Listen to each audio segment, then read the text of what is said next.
Lore Together is proud to be part of the Boss Rush Games Network. Feel free to find out more at bossrushgames.com/network.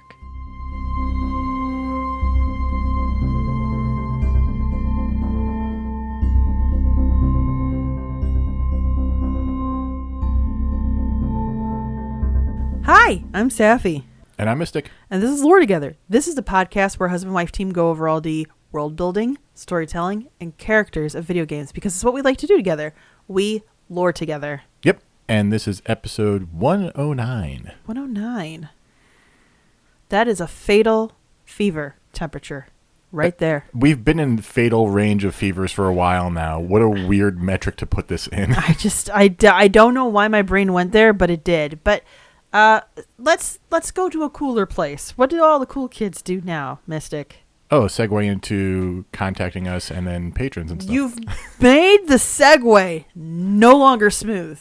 I gave you creamy peanut butter and you put nothing but nails and brackets in it. So just go on with your spiel, sir. Peanut butter and nails and all, whatever it is. If you want to contact us, you can do that in many different ways. Instagram, Mastodon, Reddit, YouTube, Steam, Discord, all down in the description. If you'd like to contact us via email, you can do that over at loretogether@gmail.com. And if you'd like to support this peanut butter nail-filled podcast, you can do that over at... Can you see how much Mystic's heart has broken through the podcast right now? He's so mad that I critiqued how he totally just fumbled on that smooth segue right there. I'm going to hear about this for the next week. If you'd like to support the podcast, you can do it one of two ways. You can give us a 5 stars, thumbs up, like, wherever it is, wherever you're listening. A wrench. Maybe we need a wrench, apparently. No, that's what we do. And to support this professional podcast... So professional. You can do that over on Patreon at patreon.com/loretogether, where you can pay a per episode pledge to get early access to episodes, early access to our Let's Plays, which I promise are actually going to be coming up again soon. Yes. As well as the ability to vote in what our Mass Effect Let's Play characters are doing, as well as future Let's Plays, because I'm sure we're going to do more of those. Oh, we'll do so many of them, yeah. And I'm going to start letting patrons vote on which episodes may be coming up. Mystic has a plan. Oh, my gosh. And if you do support the podcast, we thank you. I don't mean to joke about Mystic's planning. It has been getting better, I will say. You've been getting a bit more prepared. I'm very impressed. And still yet, even though you may be planning ahead, I still don't know what the heck what we're talking about today is. So, how can I tease this one? This was just released for the Nintendo Switch Online program. It is an older game series. And there was actually a bit of a news thing about it on our Switch when it came out. Is it Pokemon? No. Oh, geez, we'll have to cover that someday, won't we? Oh, we will have to cover Pokemon at some point. I just am not remembering this off the top of my head at all. We are going to be doing the Golden Sun series. Oh, I know nothing about this. Actually, not the series. We're doing the first game. We're doing the first game? The first game. 2001 Game Boy Advance game developed by Camelot Software Planning, published by Nintendo. You probably know Camelot more for Mario sports titles at this point. Oh, okay. Yeah, Mario Tennis, Mario Golf, that's Camelot. There was a sequel on the Game Boy Advance, and another sequel years later on the DS. It's a JRPG, turn-based battles, all that stuff. The world, called Weyard. Weyard? Yeah, Weyard. Weyard. Weyard, okay. Is a disc-like plane. Yes, the world is flat, and the oceans which ring the edge perpetually fall into the abyss below, which leads to the question of where is the water going and how is it running out? Are you telling me the flat earthers essentially stole their theory from Golden Sun? So, I don't know, but... Because that's what some of them do. Well, they think it's actually the ice caps are all around. There's some similarities there. When is the water going to run out is a problem that we've had many worlds we've covered. It's even stated in Abduction that they have no idea where the water comes from, because that's a closed system. Oh my gosh. We were just having this conversation in the Discord. If you join us at the Boss Rush Discord. Where's the... Yeah, that's why I've worked it in here. Yeah. Yeah, thanks, guys. We're trying to figure out how that works, and we don't really have an answer for that. Anyway, Everything in the world of Wayard is comprised of a combination of the 4 elemental building blocks of reality. Much like the concept of Greek classical elements, all matter, living or inanimate, is comprised of the following base physical elements. Venus, the element of earth, ground, and plant life. Mars, the element of fire and heat. Jupiter, the element of air and electricity. And Mercury, the element of water and the cold. Furthermore, we have a darkness and light thing, kind of a bit of a balance of nature thing. Okay. Some individuals have the ability to use their spiritual power to manipulate at least one of the elements around them. This art, resembling sorcery, is known as synergy. P-S-Y-N-E-R-G-Y. Whoa. Okay. Or synergy, I guess, but I'm going to go with synergy. What is it? How do you spell it? P-S-Y-N-E-R-G-Y. I have a feeling it's supposed to be, synergy? Yeah, synergy just feels better to me It to feels say. better, yeah. So this is known as using the synergy of that element. And an individual that is capable of this feat is known as an adept of that element. So Okay. you have a Venus adept, a Mars adept, etc. Now, all life is innately aligned with an element. However, only sapient or sentient life forms have the capacity to use synergy. So you need to have at least some kind of baseline emotional intelligence / regular IQ intelligence kind of thing. Okay. Yeah. That being said, it's not like anyone can just do this stuff. It requires prolonged exposure to an element or coming into contact with the synergy stone to awaken your potential. Oh, okay. So those that can control it generally do not showcase it. By the start of our game, even though it's a fact of this world, adepts are largely unknown in the wider world. You don't see many of them. Oh, interesting. All right. It was a different story in the ancient past. The lands teemed with thriving civilizations and clans based on each of the 4 elements. This was made possible by a great power named alchemy, Ooh. which is similar to synergy, but is much more powerful in that all 4 of the elements are manipulated simultaneously as one rather than a single element at a time. Okay. Alchemy could allow for fantastic feats, untold wealth and progress, and the ability to thwart death itself. Whoa, okay. I already have questions. This much power is obviously a double-edged sword, as you can imagine. This course. power was eventually turned from progress towards dreams of power and conquering. There's always those dreams of power and conquering. It doesn't matter where you go, apparently. There's always people like hell-bent on that.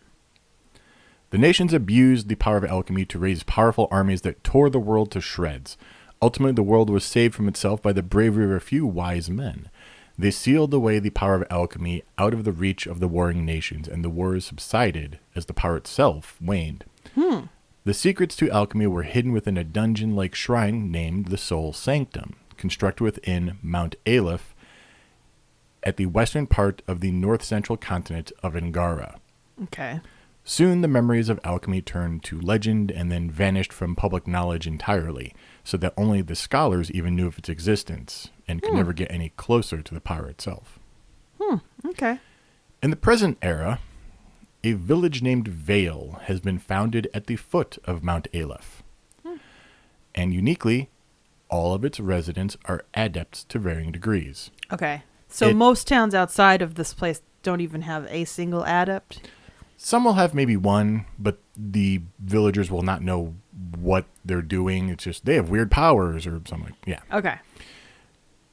But here it's kind of out in the open. People use psi energy for mundane things, patching roofs and moving things. Yeah, that makes sense. That's what you should do with it. They have this ability because they live in the proximity of the mountain Yeah. where this shrine is.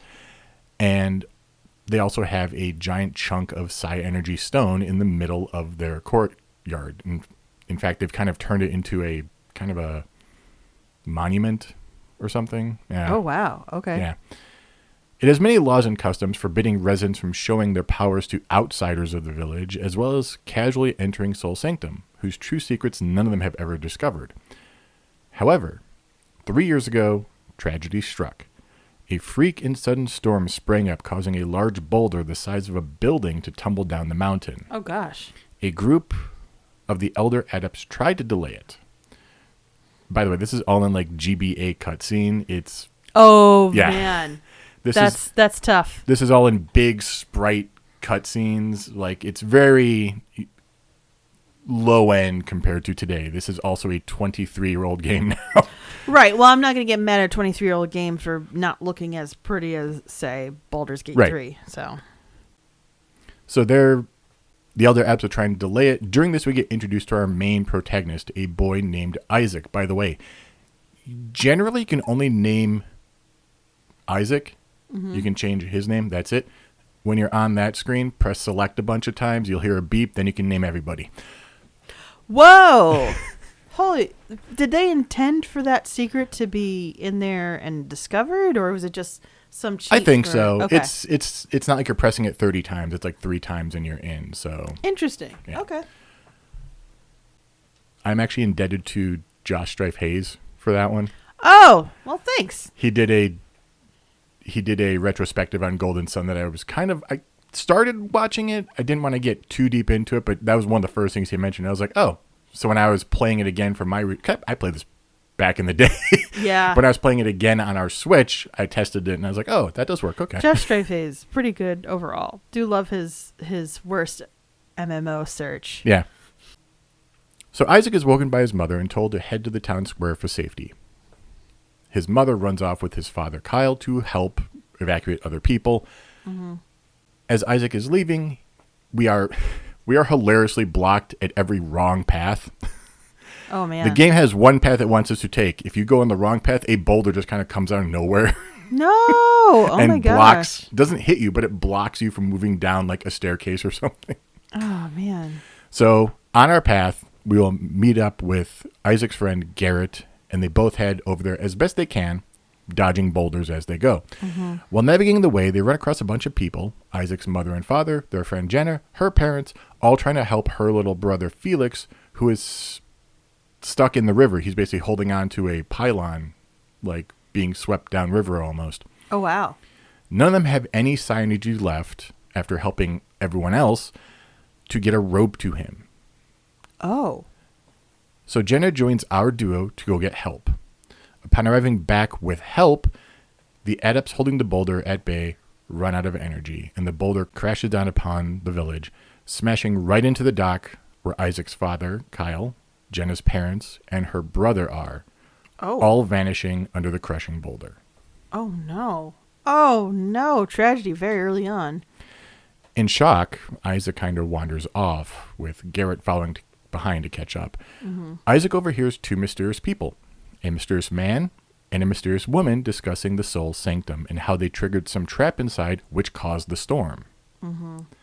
And literally, they're just mysterious man, mysterious woman. They're mostly human-looking with some odd, almost reptilian features. Oh. Lizard people, legitimately? Not quite. Okay. Yeah. With a burst of Mars energy, the duo are knocked unconscious as the mysterious man and woman make their escape. Huh. The next few years were trying times for the people of the Vale. Isaac and his mother Dora had to deal with the loss of his father. Right. But the grief was eclipsed by that of Jenny, who had lost her entire family. Oh, man.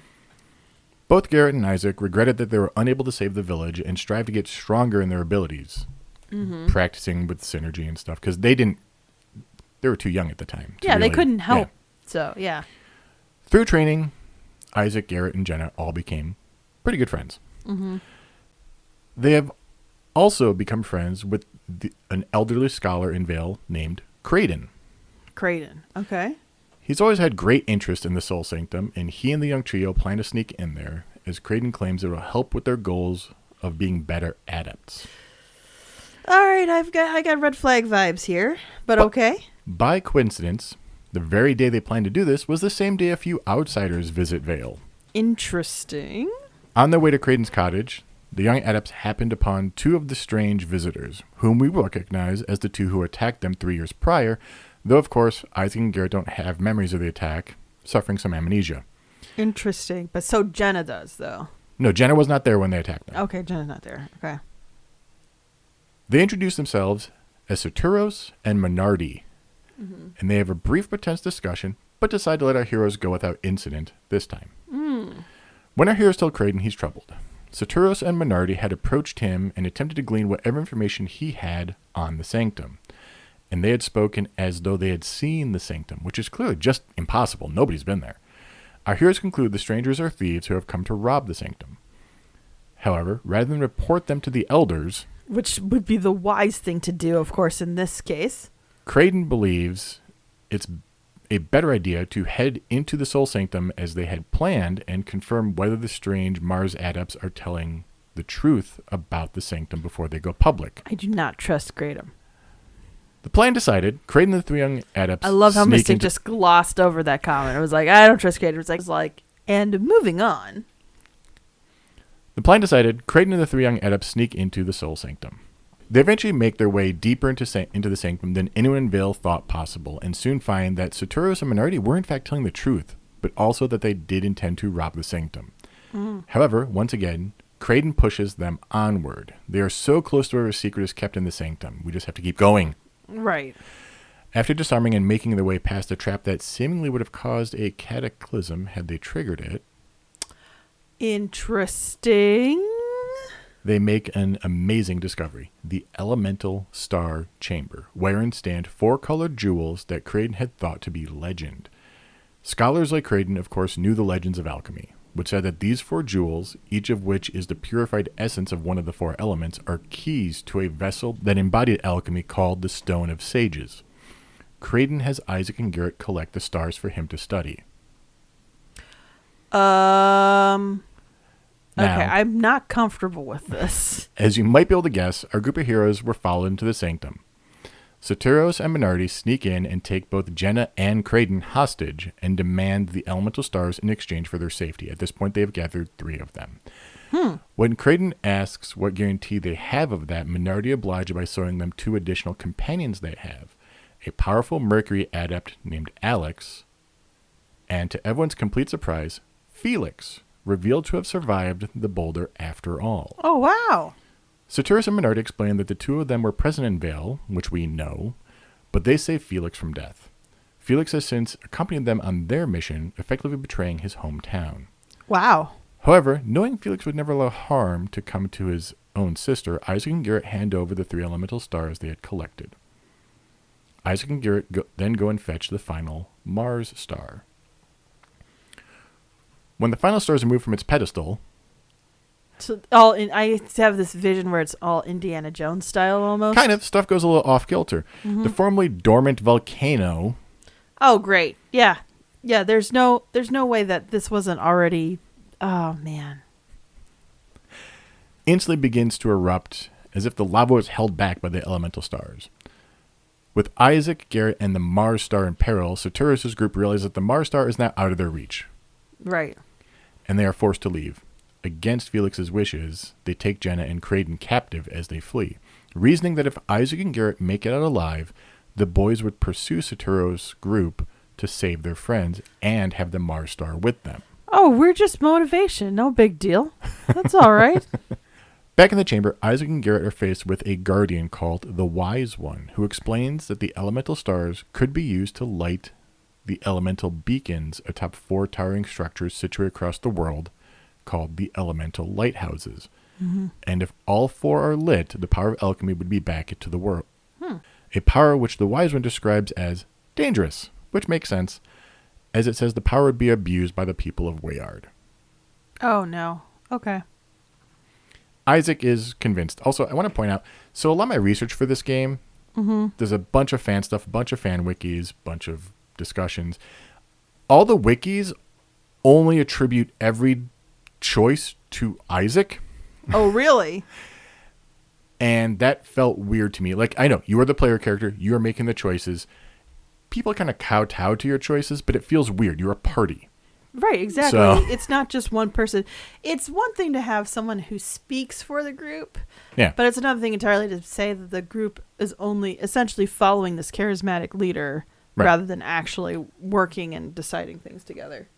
And it's weird how it'll give you choices like, do you remember this? And you can say yes or no. And of course, the outcome will be the same.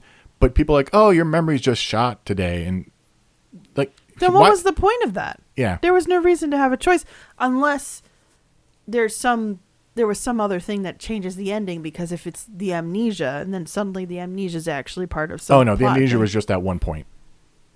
Okay. So, yeah. Yeah, and then it's just irritating. There's no reason for that choice whatsoever in the story. It's just, I think, a way to give variation to dialogue. But Isaac becomes convinced, and because Isaac is convinced, Garrett becomes convinced, Oh, okay. and is determined to keep the lighthouses from being lit by Soteros and Minardi.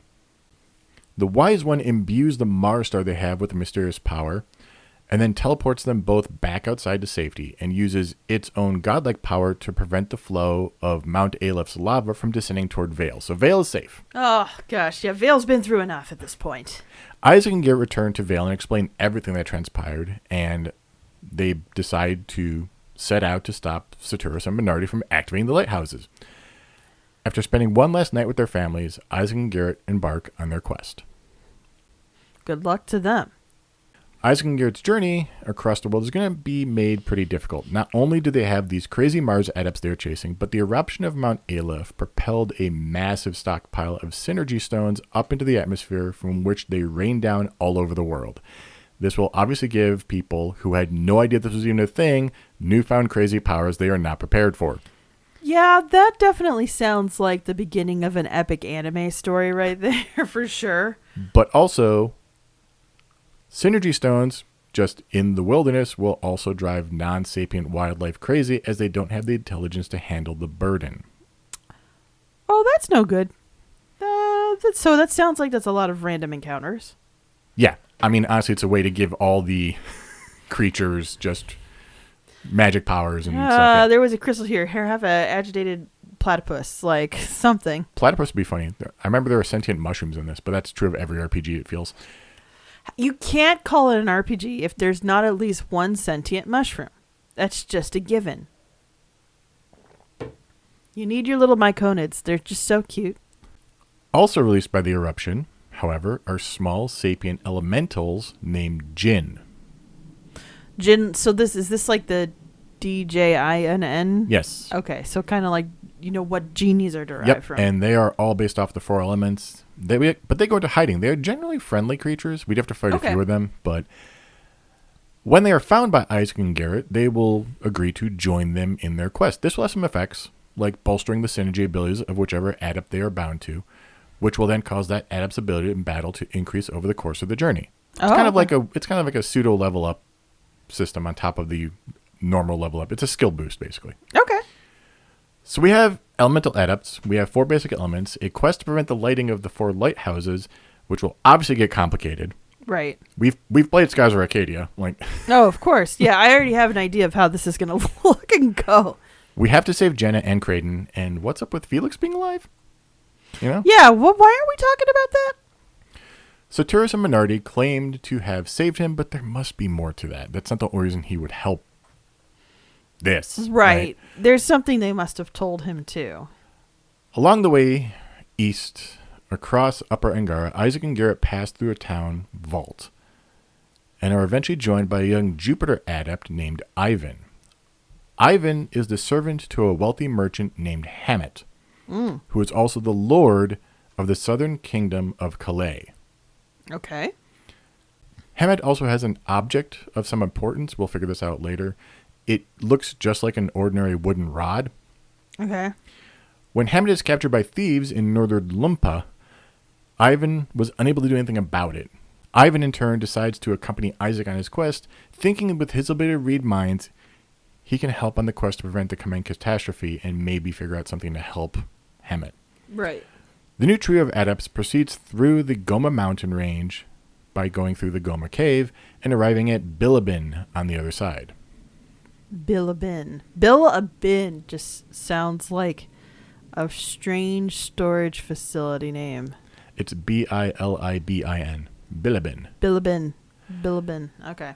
There in Bilibin, the party find out that Soteros and his group went northwest to the Mercury Lighthouse. However, they also find that Bilibin is experiencing some difficulties of its own. Its sister town to the east, Colima, felled the Colima forest, which just so happened to be the domain of the tree spirit Tret. Okay. Tret got super tree mad like an ent and put a curse on both Colima and Bilibin, turning its people into trees. So all the people are trees now? Yeah, so our heroes head off into Colima Forest like this has to be solved. We can't just have people carrying branches around not knowing what to do with them. It's only cute to roast the hot dogs on them until somebody catches a flame, okay? Helped by their own synergy, which seemingly shields them from the curse, they end up having to fight Tret to bring him back to his senses. Oh, no. Unfortunately, since he lost the fight, he is now too weak to undo his own curse, which I kind of love. Yes, it's like, so the answer was violence, but also the problem is now violence. Yes. Laurel, Tret's female counterpart, tells our heroes that the only thing that can save Tret from now is the enchanted healing waters from the Mercury Lighthouse's long dried up spring. So time to head out to get the Urn of Sacred Ash. Sorry. Time to head to the Mercury Lighthouse to get the magic healing water, hopefully. You gotta love how you hear fantasy plot and you keep thinking, oh, that reminds me of this. Yeah. This reminds me of that. All of that stuff, yeah. Now, that lighthouse is in the winterlocked northern region of Angara, and there they pass through the village of Emil. There, in Emil, they are joined by the young Mercury adept healer, Mia, who has a sworn duty, as a descendant of the ancient Mercury clan, to ensure that the Mercury beacon is not lit. Okay. I was trying to hold it back, but now that you're making the joke about, reminders of quests from Dragon Age, the structure of how this reminds me of Avatar: The Last Airbender and what I know of it. Mm-hmm. I mean, obviously anything that involves 4 elements, nations, or cities, like... In earlier draft, I did mention that, but... Yeah. Structure around those elements. I don't know. I can't wait to... I'm going to actually make time to watch that with little buddy at some point. Yep. So... The animated one, right? Oh, no. The only one that exists. There's no other... No, there's the new Netflix No. The only one that exists. The only one that they ever made. So that's not being well received. Okay. No, it's not. So she's going along to help to make sure that this is never lit. But when the 4 of them reach the top of the house, they find that Saturos has beaten them to it. Dun, dun, dun! And of course, every time I just brush over, imagine battles, random battle. You know how it goes. Yeah. He threw the Mercury Star into the lighthouse's well, permanently establishing the Mercury Beacon. While Minardi and Felix take Jenna and Creighton and flee to the next lighthouse, Saturos pridefully challenges Isaac and his party to a 4-on-1 battle, certain they will all die by his hand. I mean, I was going to say, for some reason you said that, and suddenly I'm like, it's a dance battle. I was like, man, you are very, very confident of your moves if that's what you're doing. He is an extremely powerful and dangerous adversary. However, there's a new wrinkle in all this. Saturos' own Mars-aligned powers are weakened being this close to the now-lit Mercury Lighthouse. Yeah, I mean, that would make perfect sense if the water is the main power source here. Or not the main power source, but the main... Yeah. The vibe has changed, so to speak. Yeah. And our heroes end up beating Saturos and then leaving him lying on the ground. Well, it's very kind of them to not, get him out of the way. Alex, remember I mentioned an Alex before? Oh my gosh, you did, didn't you? Yep. Chooses that moment to come out of hiding from our heroes, and Mia is horrified because Alex, her cousin, and fellow Mercury clan descendant broke their shared bloodline oath to keep the Mercury Lighthouse's power dormant.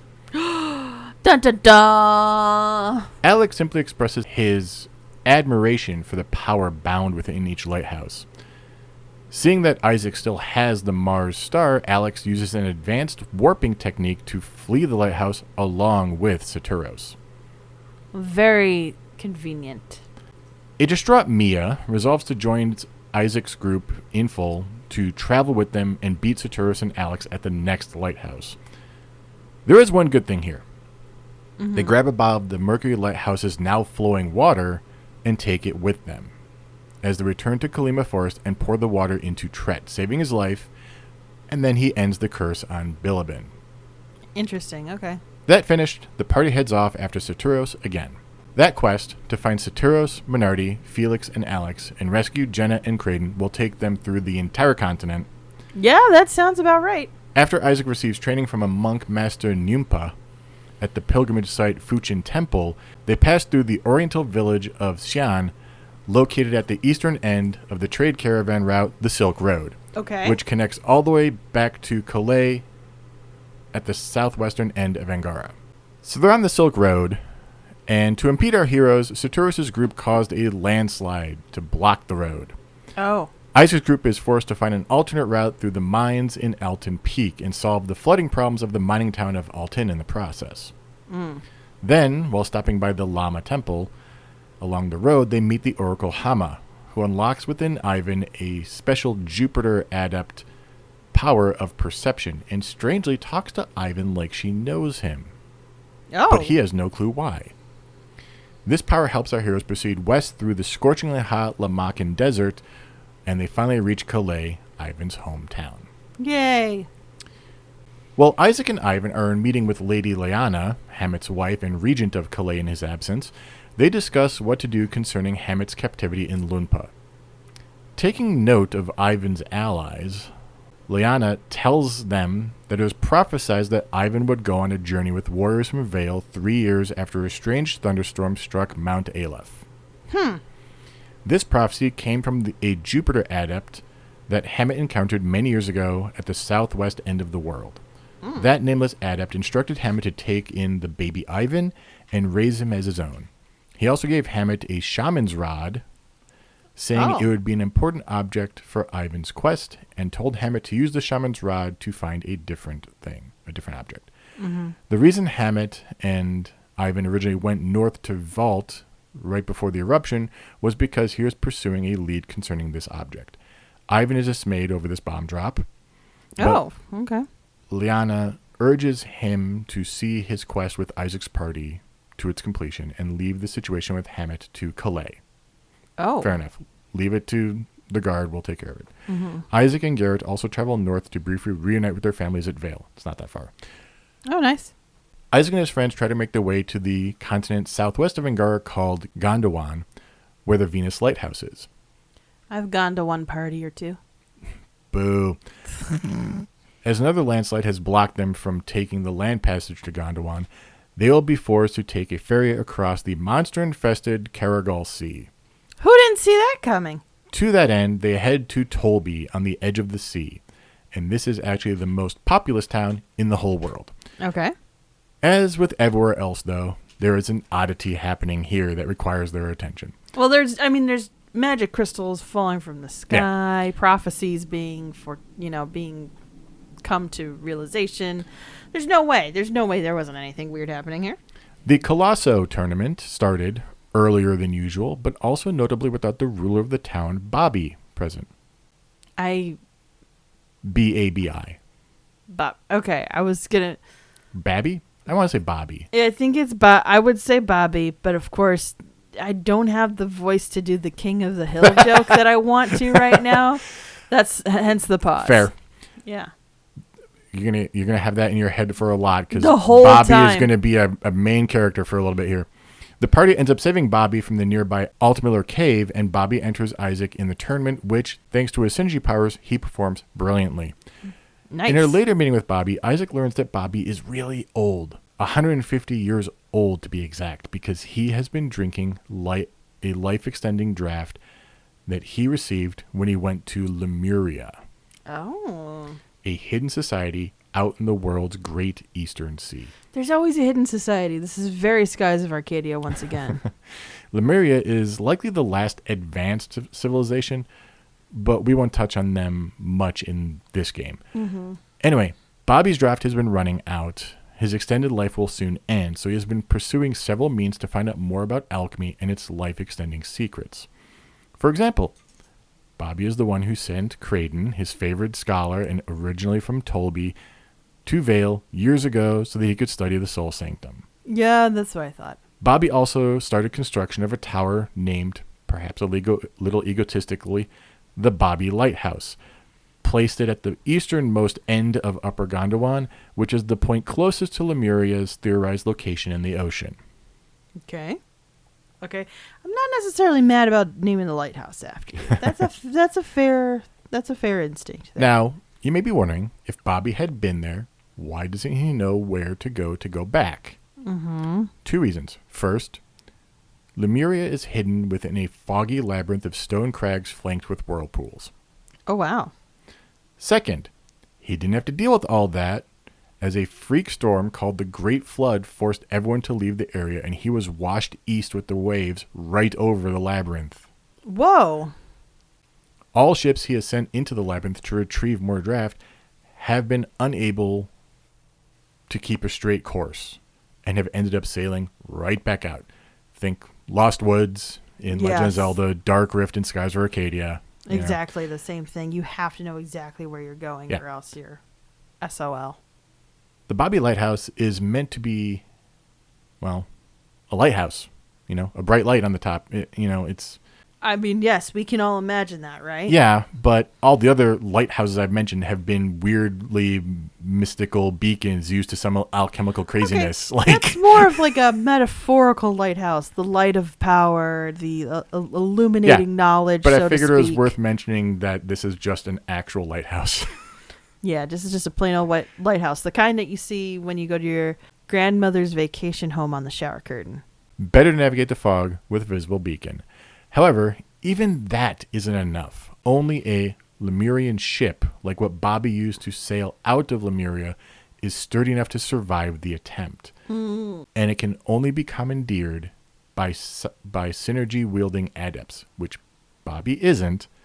He has some basic synergy, nothing like our heroes have. Right. So Bobby has been waiting for an adept like Isaac and our heroes to come along for a long time. A very, very, very long time. Probably longer than most people would be willing to wait, let's be honest.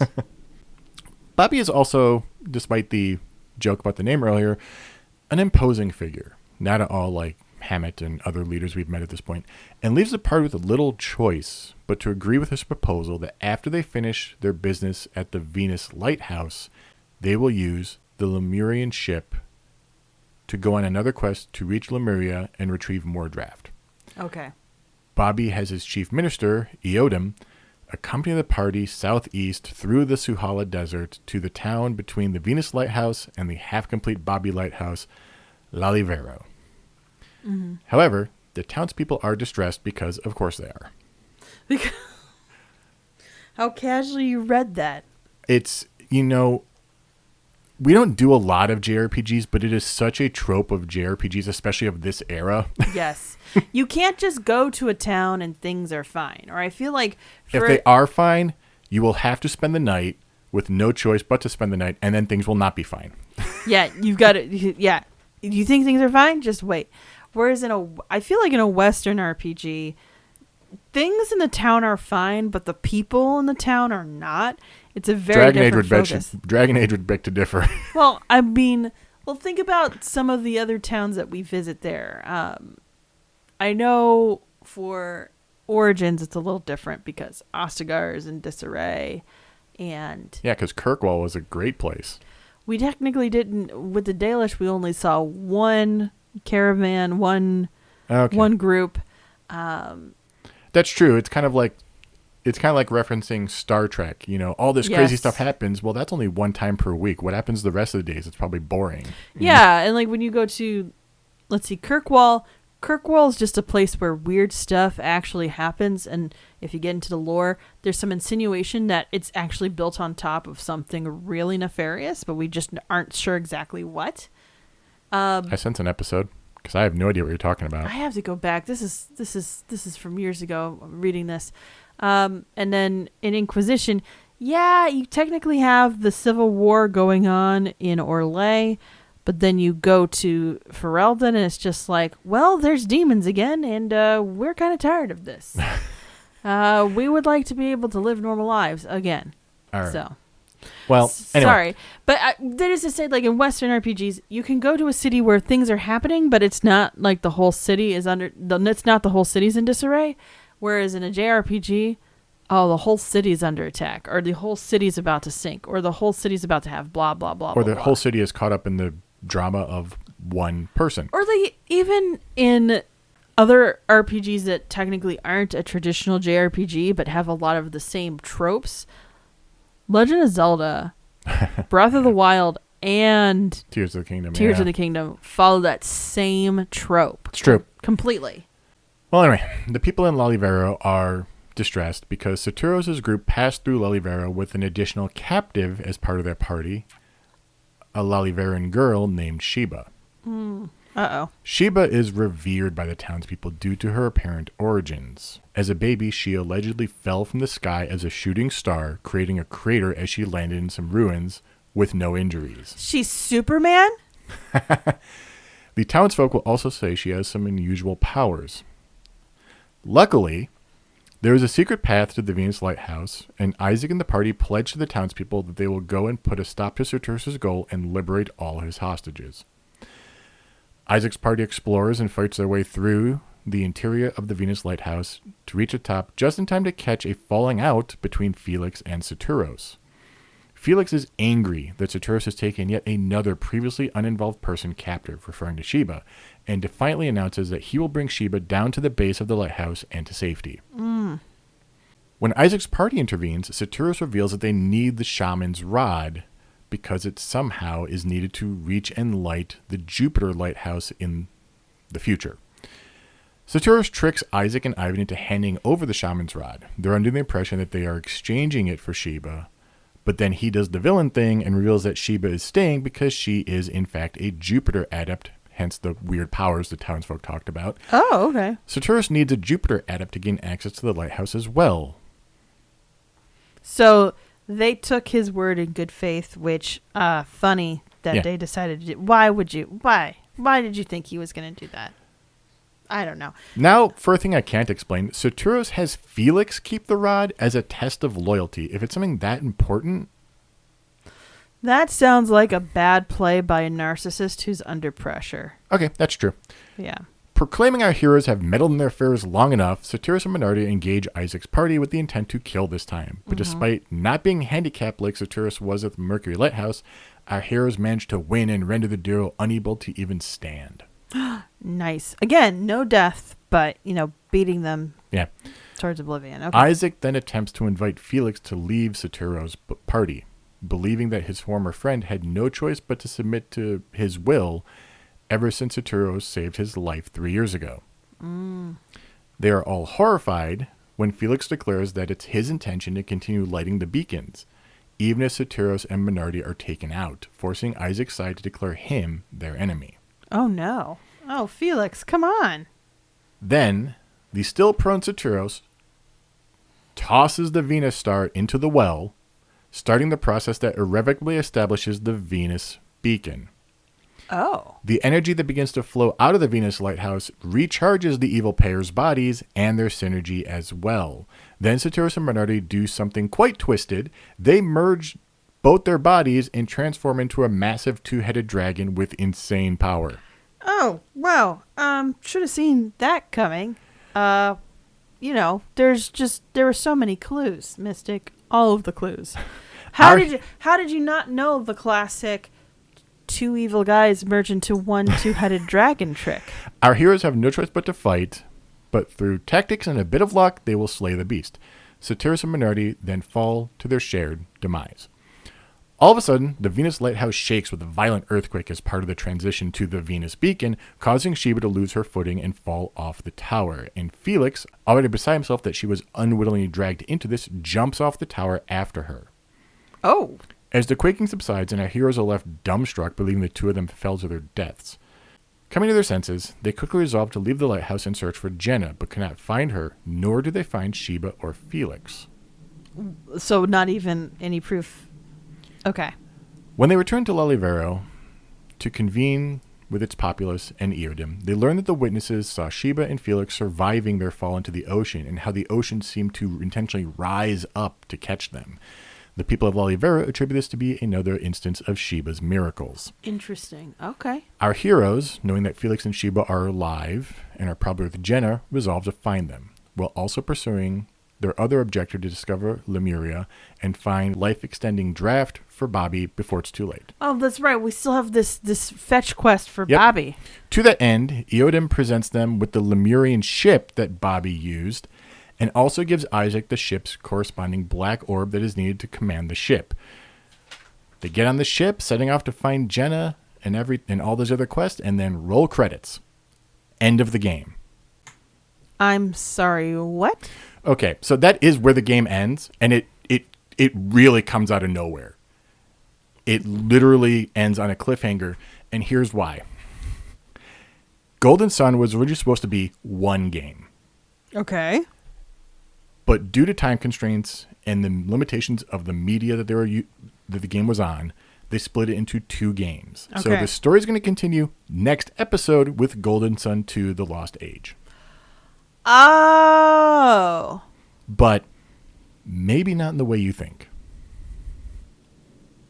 How many two-headed dragons are we going to meet again? Mystic's got this dumb grin on his face.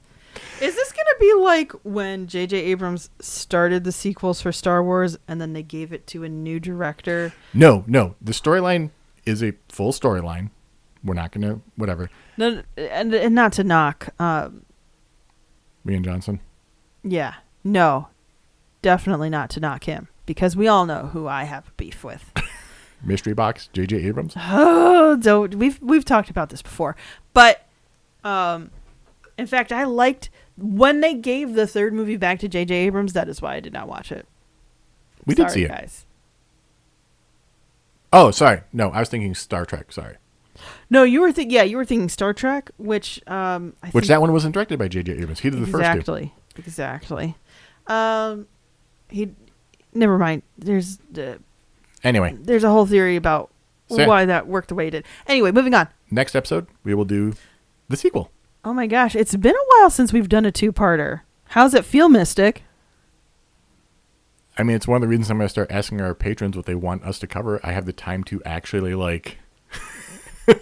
I'm trying not to laugh. That's hilarious. But and we love doing this for you guys, honestly. someday we'll have a Safi episode again. It'll be great.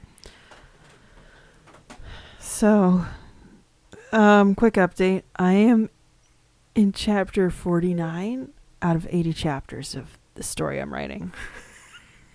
I've been writing nonstop since right before Thanksgiving, American Thanksgiving, I should clarify.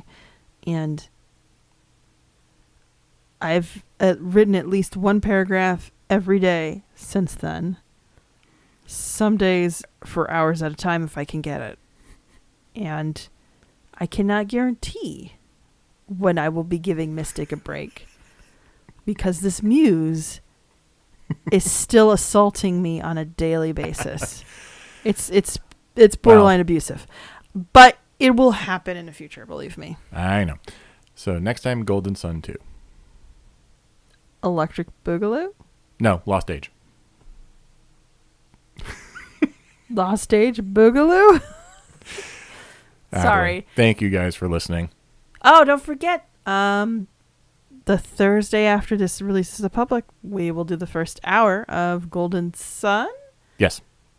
Okay. And we hope you can join us then. And then, of course, alternate Thursdays. We're still doing our Mass Effect Let's Play that Mystic mentioned at the top, where patrons can vote on Lorena Shepard's choices. Yep. All right. Thanks so much for listening, guys. Thanks a lot. Bye. Bye.